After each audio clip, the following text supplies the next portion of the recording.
Igbos of the Caribbean, Trinidad, Barbados, Guyana, St. Kitts. Stolen, but unbroken. In the heart of Igbo land, southeastern Nigeria, the Igbo lived fiercely free. From the 17th to 19th centuries, the Aro Confederacy and the Abam warriors tore through these communities, kidnapping thousands in brutal raids and twisted judgments of the Ibini Ukpabi Oracle. Dragged across the Atlantic in chains, the Igbo landed in the Caribbean, Trinidad, Barbados, Guyana, and beyond. This is the raw, unyielding story of their fight, their fire, and the Igbo legacy that still blazes in the Caribbean today. The enslavement. The Igbo's ordeal began with betrayal in their homeland. The Aro Confederacy, and Abam warriors, and a ruthless trading empire centered in Arochukwu orchestrated the slave trade with chilling precision. From 1640 to the 1800s, roughly 850,000 souls from the Biafran hinterland were enslaved, with 75% of 637,500 being Igbo, their lives shattered by wars and kidnappings fueled by European demand. The Middle Passage was hell, cramped, disease-ridden ships where many died.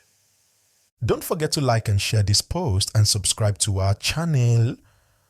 According to the book Slave Populations of the British Caribbean, 1807 to 1834, those who survived reached Caribbean shores are 2,863 Igbos in Trinidad and Tobago in the year 1913, 894 Igbos in Saint Lucia in the year 1815, 440 Igbos in St. Kitts and Nevis in the year 1817, 111 Igbos in Guyana in the year 1819.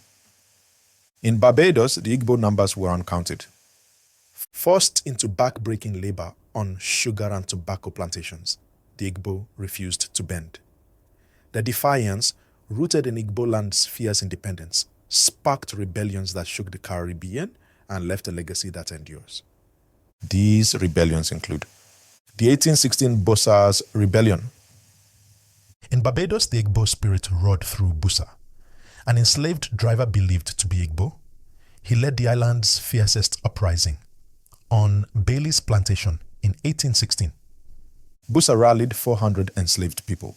Drawing on traditions of communal strength, he planned in secret, uniting Africans across plantations. On April 14, 1816, they struck a sugar empire.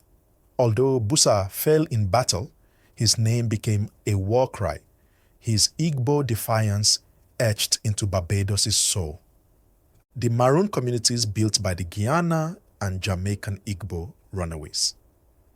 In Guyana and Jamaica, Igbo runaways didn't just escape.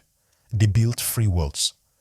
In Guyana's thick forests, they formed maroon villages, living beyond the planters' reach. Here they grew yams, prayed to their chi, personal spirit, and kept Igbo traditions alive. In Jamaica, Igbo Maroons joined the Windward Maroons, waging guerrilla war against the British with tactics honed in Igbo land. These communities were fortresses of freedom, where Igbo songs, dances, and defiance thrived, proving the planters couldn't chain their spirit. Igbo Landing, 1803. Death before chains. In 1803, Igbo captives in Georgia, USA, delivered a gut punch to slavery's cruelty. Fresh off the ship, they turned on their captors, seizing control in a flash of fury. Guided by their belief in water as a path to freedom, they marched into Dunbar Creek's marshes, chanting Igbo songs of defiance, and drowned themselves rather than live enslaved. This act, Igbo Landing, sent shockwaves through Caribbean Igbo communities. In Trinidad, Barbados, and Guyana, the story spread like wildfire, whispering one truth: the Igbo would never bow. It fueled their courage, inspiring uprisings and escapes across the islands. Trinidad rebellions, fighting as one.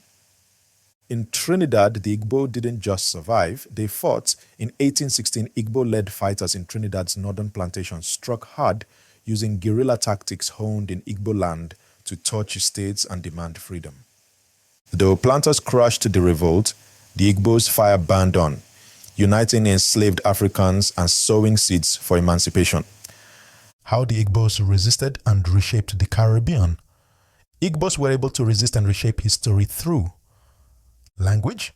Igbo words like unu, yuo, and oku, speech, seeped into Creole tongues in Trinidad, Barbados, and Jamaica, still spoken today. Music and spirit.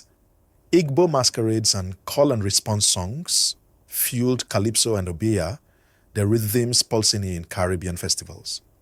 Their spiritual practices, like ancestor veneration, blended into syncretic religions. Survival. Igbo yam farming fed maroon communities and shaped agriculture in Guyana and Trinidad, their ingenuity outlasting slavery. Their entrepreneurial spirit thrived post-emancipation, with freed Igbo descendants becoming traders and artisans.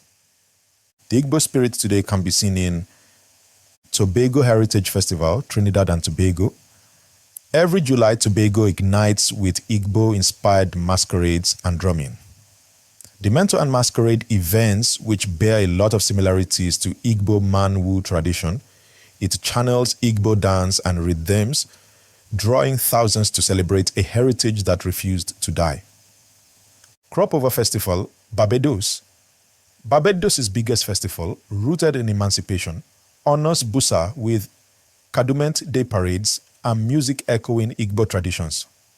The African Cultural Arts Network hosts workshops teaching Busa's Igbo legacy, keeping its rebellion's fire alive.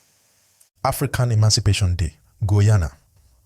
On August 1st, Guyanese celebrate with Igbo-inspired yam festivals and drumming, led by the African Cultural and Development Association, ACDA. These events honor Maroon ancestors who carved out freedom in Guyana's forests. DNA and roots. Caribbean Igbo descendants are reclaiming their heritage through DNA testing with African ancestry. In Barbados and Trinidad, families have traced Igbo lineage, sparking visits to Nigeria and cultural exchanges that strengthen ties to Igbo land.